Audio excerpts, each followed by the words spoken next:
Bueno, muy bien, como lo anunciábamos, le damos la bienvenida al doctor Ricardo Fleitas. ¿Qué tal, Ricardo? ¿Cómo estás? Un placer Buenos tenerte días, aquí. Mercedes. Un gusto estar contigo y con la audiencia. Bueno, un tema tan sensible, yo lo decía al principio, que me parece debemos todos empezar a tomar conciencia desde algún punto, y un trabajo bien importante que viene haciendo la mutualista de trabajar con las instituciones sobre el tema suicidio.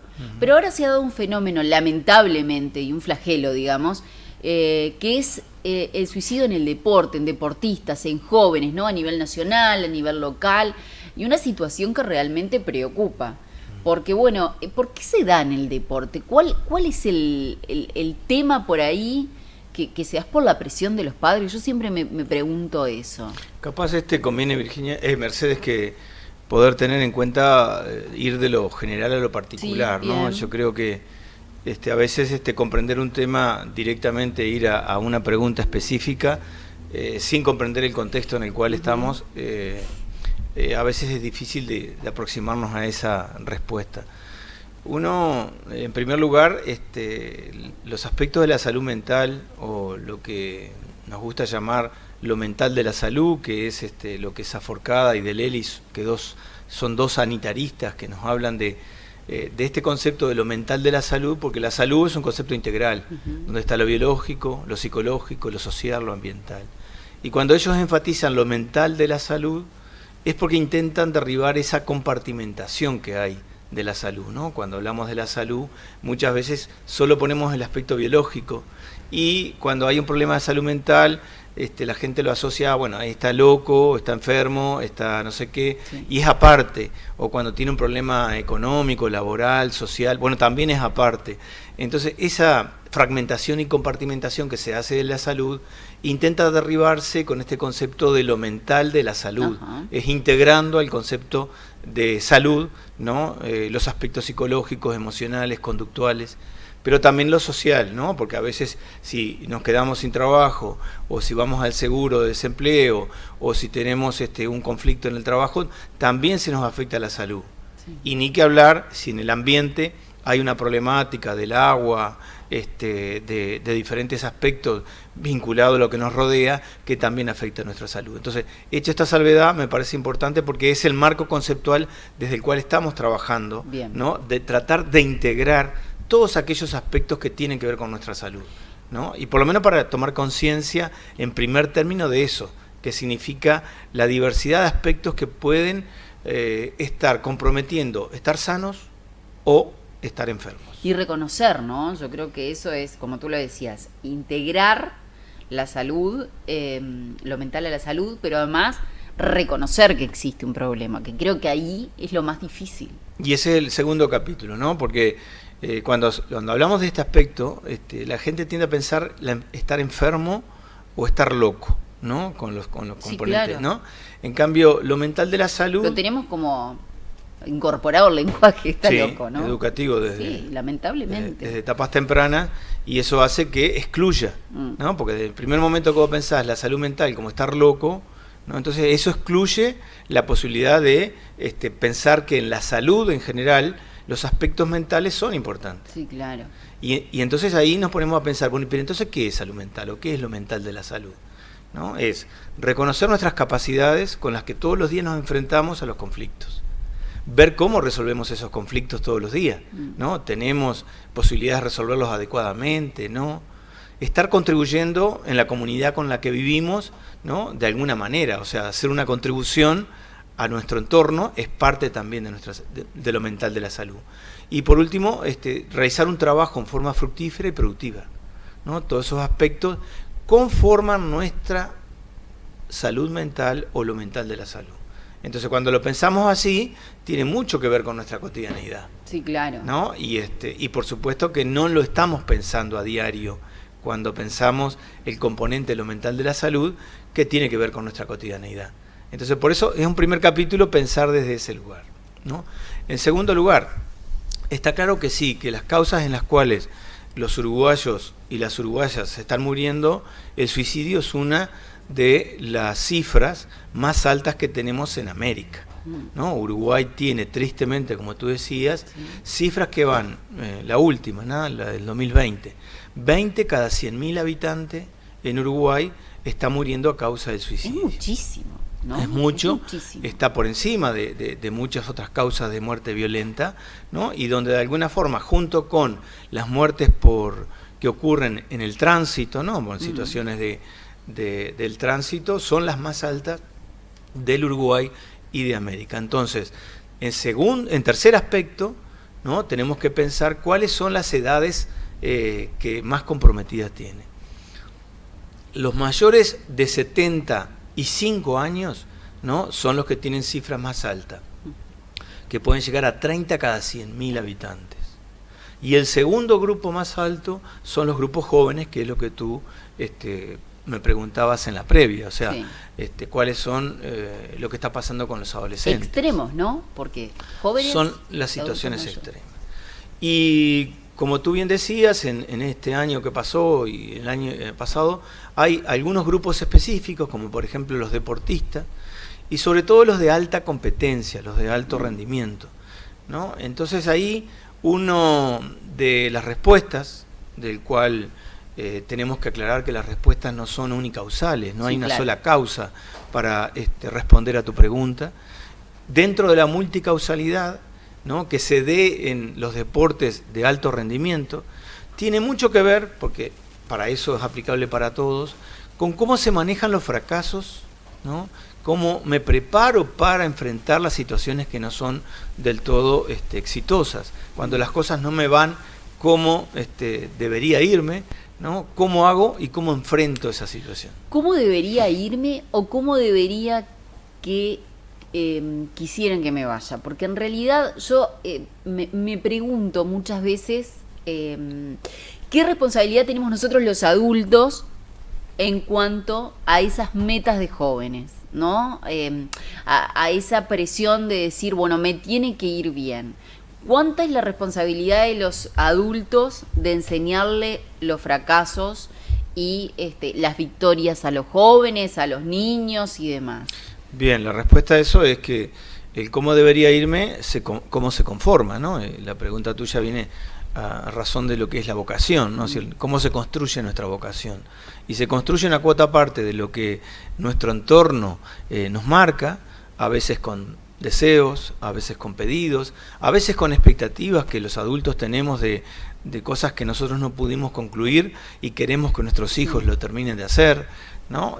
Proyectamos en ellos lo que no fuimos. Exacto, y a veces con esa construcción que uno va haciendo a medida que va creciendo, ¿no? Tomando imágenes de nuestro entorno, a veces de un maestro, a veces de un profesor, a veces de un profesional, a veces de un deportista. Entonces ese conjunto de elementos que se van absorbiendo, tanto externos como internos, son lo que van construyendo ese qué quiero ser, ¿no? Entonces sin duda que pesa eso que tú preguntabas, ¿no? Es decir, con cuánta pasión se encara en la infancia cuando un niño está haciendo un deporte o está haciendo alguna actividad que no necesariamente sea deporte, a veces puede ser la música, a veces puede ser el arte, ¿no? Cuánta pasión le pone el adulto y hasta qué punto es el deseo del adulto el que está en juego y no el ir construyendo en ese niño esa difícil situación de los gustos, los placeres, los disfrutes con lo que significa cómo se proyecta en esa sociedad. Entonces, ¿qué alternativa le estamos dejando, ¿no? ¿Qué otras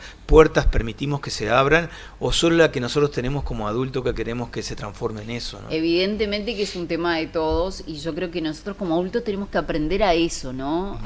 Bueno, cuando llevamos al niño a una actividad, o que tengamos la capacidad de ver si realmente lo disfruta o somos nosotros que disfrutamos ver al niño haciendo una cosa que o no le interesa o no le sale. O el disfrute a veces está en la meta o en el final y el camino termina siendo algo no disfrutable, ¿no? Eso también está en juego, ¿no? Porque muchos niños o niñas, ¿no? En ese camino de un deporte muchas veces pasan mal, ¿no? Pasan mal por las exigencias que se le plantea desde el punto de vista técnico a veces o las exigencias que se le plantea desde el punto de vista de lo que la familia quiere que sea.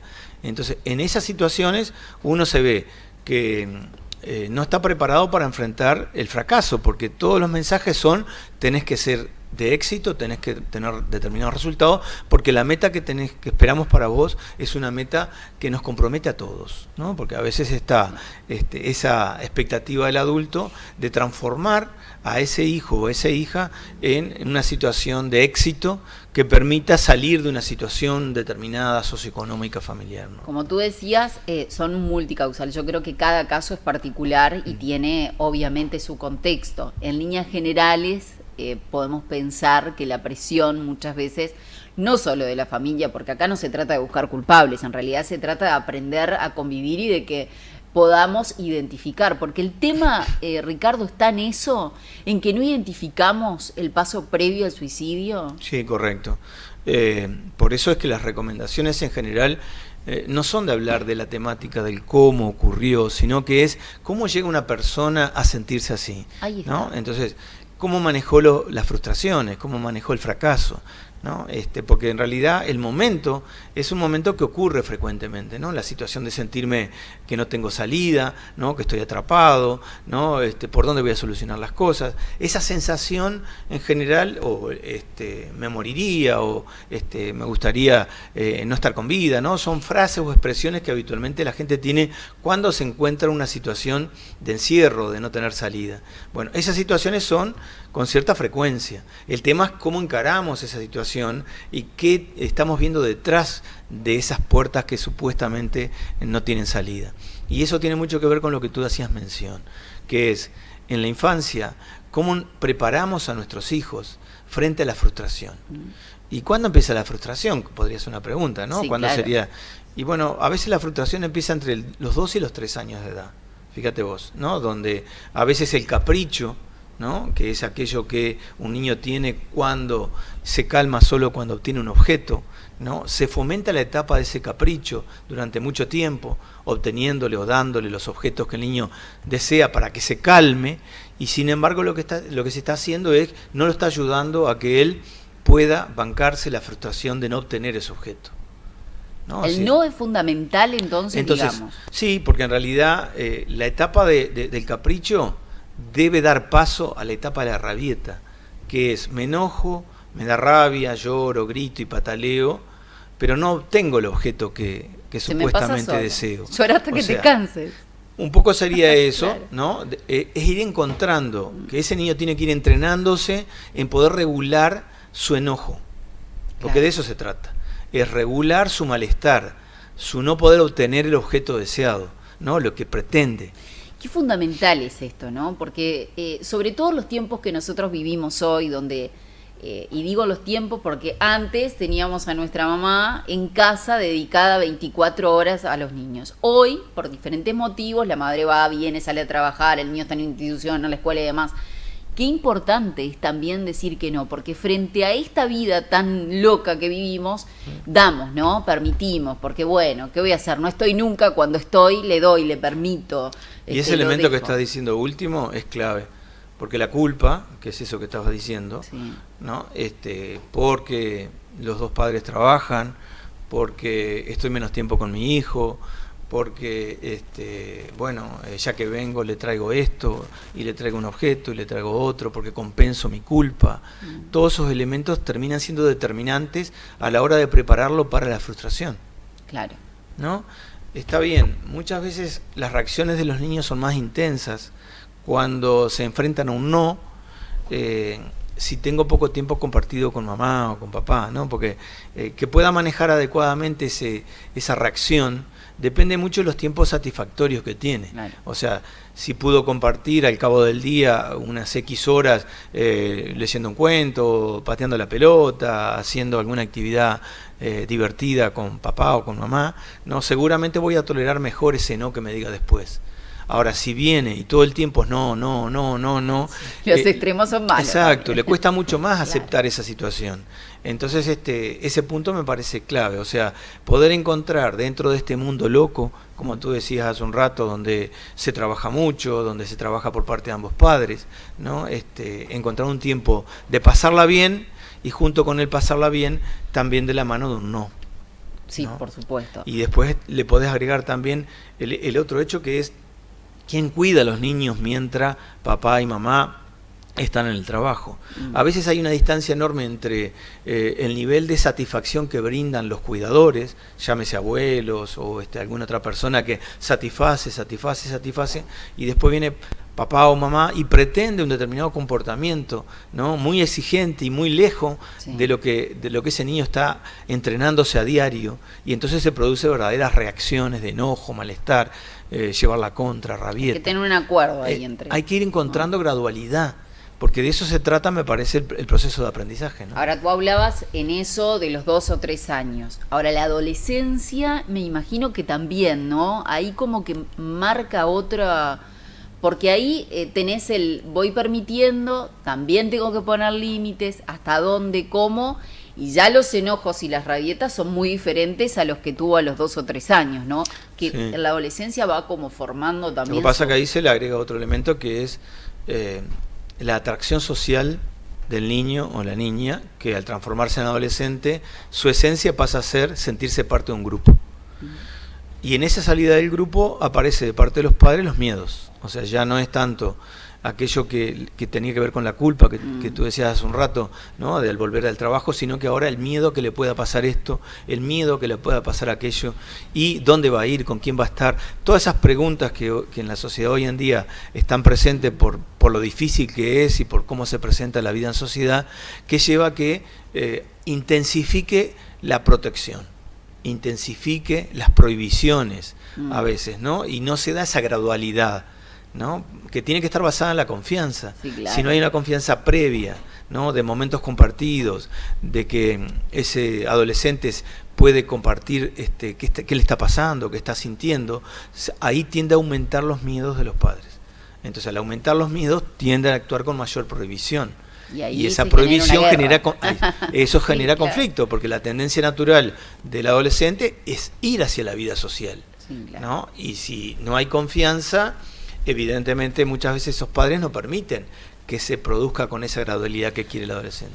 Cuando el adolescente o cuando una persona decide quitarse la vida, un profesional decía que las repercusiones en realidad eras vos, porque ahora que estoy pensando, eras vos que decías que en realidad las consecuencias son alrededor de 100 personas que se ven afectadas por este suicidio, ¿no? Sí, yo en realidad lo que hacía era trasladar una investigación que hace la Universidad de la República, la Facultad de Psicología. Pablo Hein es quien ha estudiado esto y plantea que el impacto que trae un suicidio afecta aproximadamente 100 personas, familiares, conocidos, allegados, quienes han conocido, que se preguntan una y otra vez si hubiera hecho esto, si hubiera hecho aquello, si hubiera intervenido en este aspecto. O sea, eso queda como, por mucho tiempo queda resonando en la cabeza de cada una de esas personas allegadas, ¿no?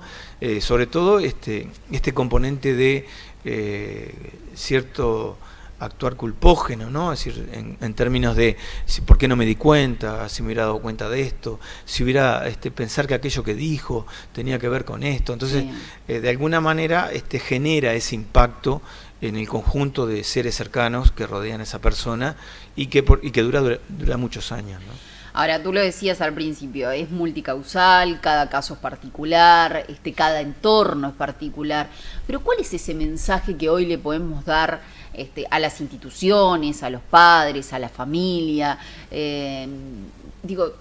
Uno no puede estar todo el tiempo pensando de que lo que dice es porque, ¿no? O persiguiéndose, como tú decías, o no lo dejo salir por si le pasa algo, o no hago tal cosa por si le... Pero bueno, hay ciertas señales, como hablábamos al principio, de que te pueden alertar de que hay una situación un poco complicada que debería tener atención. Pero ¿cuál es ese mensaje que hoy se le podría dar a la sociedad toda frente a estos casos, Ricardo? Bueno, este tema del manejo de las frustraciones y ayudar a nuestros niños a entrenarse en lo que significa cómo bancarse una frustración, eso es clave.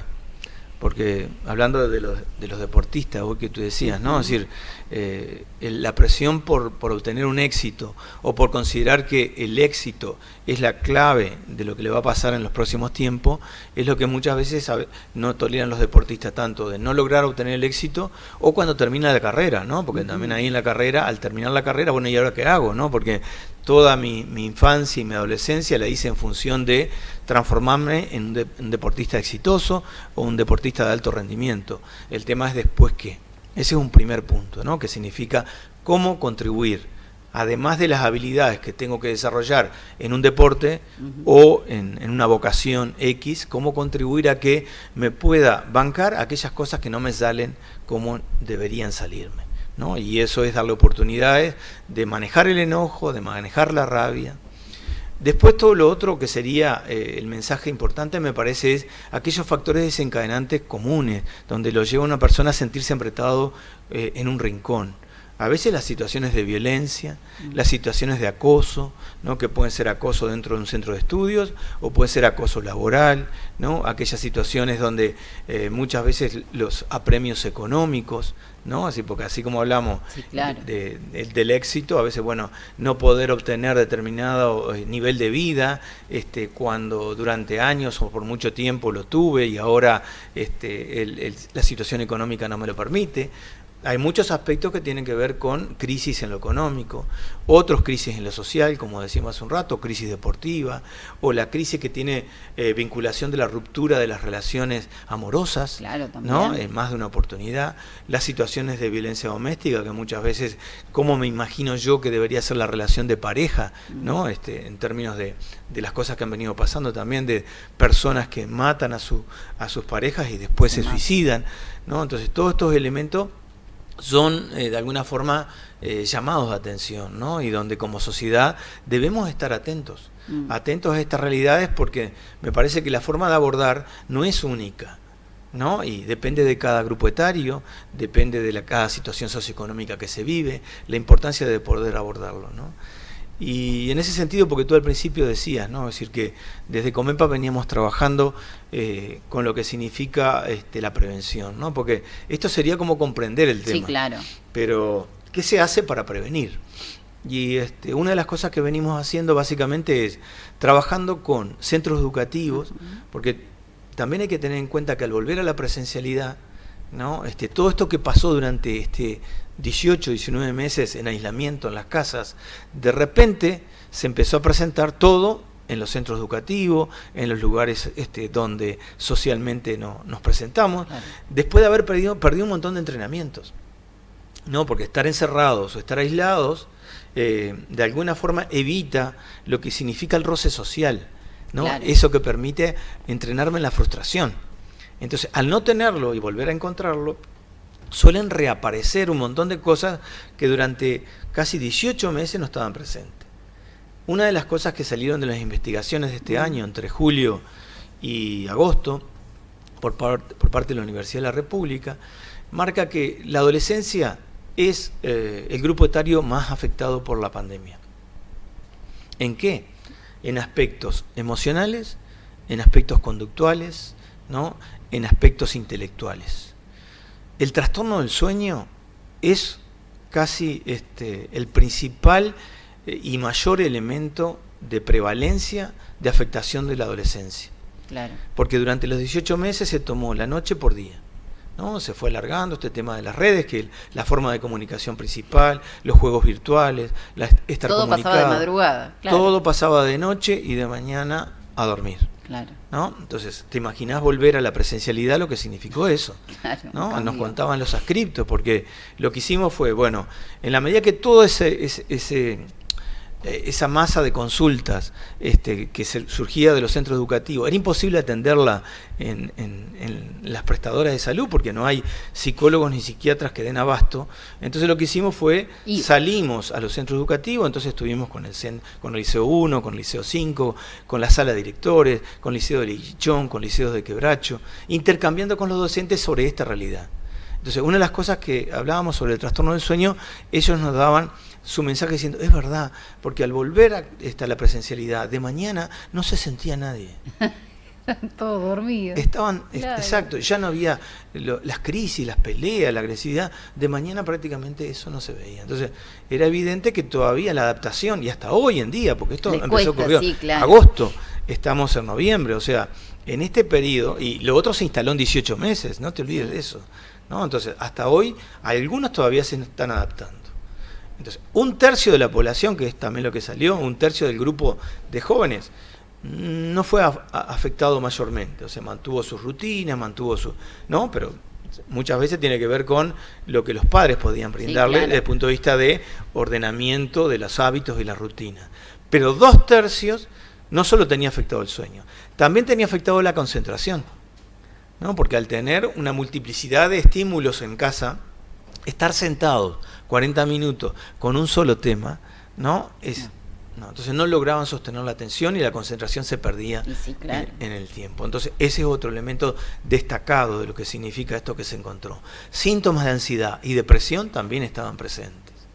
Los cortes, ¿no? Que muchas veces un adolescente que se corta los antebrazos, no necesariamente significa relación con el suicidio. A veces el corte es una expresión de alivio de una situación de tensión, ¿no? Entonces no interpretar mayormente que las autolesiones que se llaman y que están demostradas y que están verificadas a nivel internacional, muchas veces no están vinculadas con un intento de autoeliminación. Es un momento de alivio que tiene un joven frente a una situación. Pero igual hay que tratarla. Por supuesto que hay que abordarlo, pero no necesariamente hay que confundir. Como no toda depresión termina en un suicidio, ni todo suicidio es a punto de partir de una depresión. O sea, desmitificar un poco estas cosas que tienen que ver con que popularmente se maneja, ¿no? Es decir, como que el concepto de aquel que anuncia no se mata, ¿no? Eso es falso también, o sea, son mensajes que las personas están dando de que algo le está pasando y amerita ser escuchado, actuar con empatía, poder ponerse en los zapatos del otro, porque muchas veces la percepción que está teniendo el otro de ese mundo que está viviendo no es la que habitualmente tiene alguien que está metido en otras cosas. Saber escuchar, saber empatizar, evitar confrontar, evitar tratar de convencerlo en ese momento, son parte de las cuestiones preventivas que hemos estado tratando de conversar con los docentes, con los educadores de estos centros que estábamos mencionando. No, y entender fundamentalmente que los adolescentes también tienen problemas, porque en realidad o en otra época, bueno, no se hablaba del psicólogo, no se hablaba del psiquiatra, porque quien iba era loco, ¿no? Porque era así. Y los adolescentes nunca tenían problemas, porque ¿qué problema puede tener un adolescente que lo único que tiene que hacer es ir a estudiar? Eso era también una frase típica que se escuchaba en el hogar. Y hoy en día tenemos que entender que esto no es así. El adolescente es un ser pensante que tiene miles de problemas, igual que un adulto, ¿no? Y no porque sea un adolescente, o sea, tiene problemas en comparación a su vida, pero... capaz ahí lo que cambió sería la multiplicidad de ofertas que existe hoy en día en la sociedad esta posmoderna que tenemos, porque la adolescencia de por sí, la palabra lo define, es adolecer, ¿no? Que significa de alguna forma padecer, ¿no? O sea, siempre fue así, ¿no? ¿Y qué es lo que padece? Lo que padece es el pasaje del ámbito familiar a un ámbito social. O sea, ese pasaje, ¿no? Significa un duelo. ¿Qué va dejando atrás? Su infancia, está tratando de definir de dónde viene, de dónde se originó, para saber quién es, y en la medida que define quién es, pretende saber hacia dónde va. Es muy difícil la adolescencia. Por eso es adolecer, ¿se entiende? Este concepto es de dónde vengo, quién soy y hacia dónde voy. Todos, hasta los adultos, tenemos esas 3 preguntas claves que resuenan todo el tiempo en nuestra cabeza, ¿no? Entonces, pero en ese momento es la etapa donde se empieza a definir esas cosas, ¿no? Y por lo tanto es un adolecer. Es adolecer. Pero si a eso le agregás el conjunto de estímulos, ¿no? Que se supone que la sociedad, el grupo social, pretende decir quién soy en función de un montón de cosas, y ahí tenés que imaginarte ropa, forma de vestir, forma de ser, forma de vincularme, con quién estar, con quién no estar, ¿no? Todo es muy complejo. Es complejo. Es muy complejo, ¿no? Hay que Entonces, tolerar todo no solo el hoy, ¿no? Sino que ya era, pero nada más que lo nuevo que es la complejidad de ofertas de estímulo que me significa cómo debería ser. Entonces, cuanto más expresión tengo de cómo debería ser, más conflictuado a veces tiene. Por eso aparece también el tema del acoso, el acoso que se produce en este grupo, ¿no? Es decir, ya que porque es gordo, porque es flaco, el bullying, porque es alto. Llamado, ¿no? Es correcto, ¿no? Todos esos elementos también ejercen su presión en este adolecer del grupo social. Y a muchos jóvenes esto le afecta, y mucho. Y a veces se siente... no lo dicen. Abordar estos elementos desde el punto de vista preventivo dentro de un centro educativo es clave. Contemplar que el centro educativo debe abordar estos temas es clave, porque es una forma de prevenir también. Sí, entonces, cuando hablamos de prevención, ¿no? Hablamos de lo complejo que es la convivencia y que no solamente pasa por los estudios, ¿no? Porque también hay grupos de padres que nos señalaban desde el centro educativo, es decir, pasaron 1 año y medio sin estudiar, pasaron 1 año y medio sin exigencias, ¿no? Ahora que empezó la presencialidad, ahora hay que darle con todo.